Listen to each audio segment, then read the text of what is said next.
So we are back with more transfer news to discuss. And I remember in our last episode, I said, hopefully in our next video, we'll have something official of some sorts to discuss.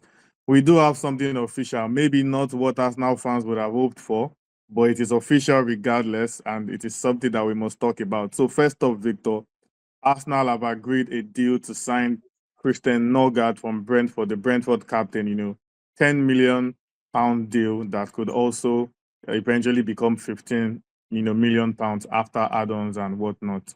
And there's a bit of confusion in the Arsenal fan base whether he's a replacement for Partey or, he's just coming to solidify the Gunners' midfield options, especially considering that Arsenal have signed Zubimendi as well. So, what is your opinion about this signing, and what do you think is the idea behind Arsenal doing this? I don't know if it's a replacement for Partey, but it's definitely an upgrade on Partey, if you ask Wow. me. Wow. Yeah, I always rated Norgard. I it's hard, to see this great Brentford team being now torn apart now that Thomas Frank is gone. Yeah. Everybody seems to be running for the exits. I'm wondering what they will do in terms of replacements, but I think it's a very good piece of business for Arsenal. I'm not saying this is a long-term future Ballon d'Or winner transfer, but it is a very serviceable midfielder who will definitely improve Arsenal in the middle of the park. Okay, fair enough. Improve Arsenal in the middle of the park. That's definitely a very interesting and bold statement to make. But anyways, moving on to someone looking for an exit, that is no one else but Darwin Núñez of Liverpool.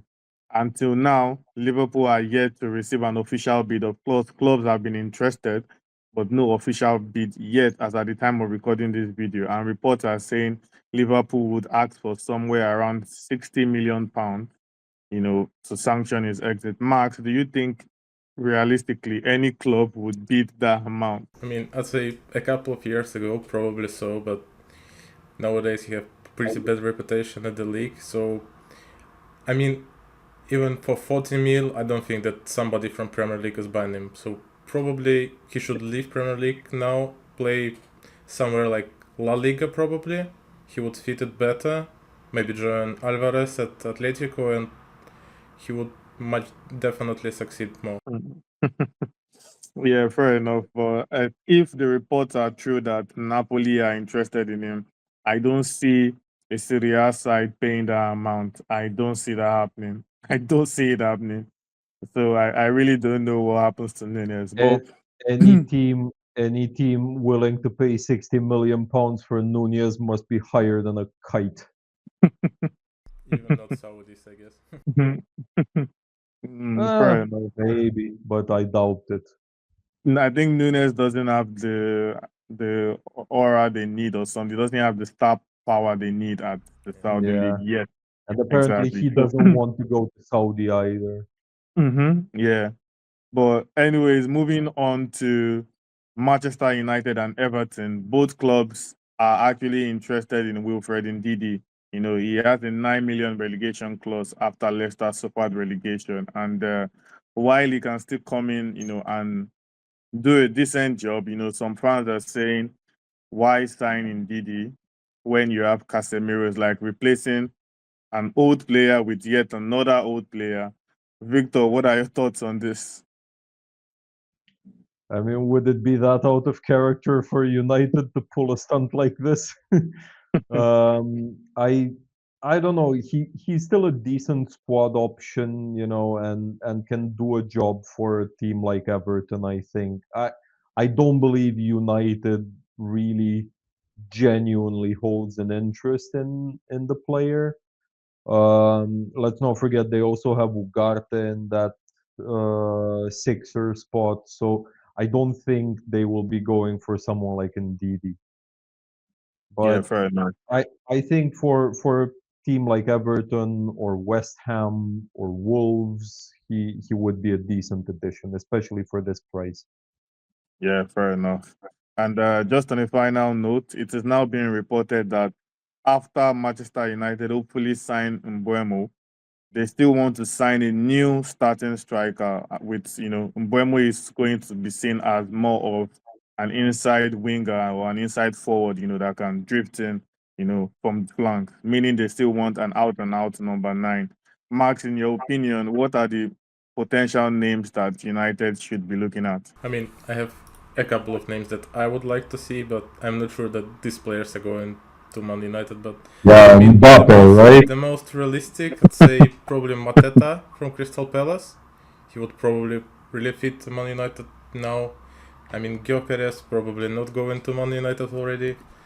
Osimhen also don't think so. Maybe Jonathan David from Lille. He would fit also. And Samu Amradio, now he's Agehova, as I know, yeah. So I'd say Mateta, Jonathan David, and Samu probably would fit Man United, and maybe they will join. Victor, your thoughts on that?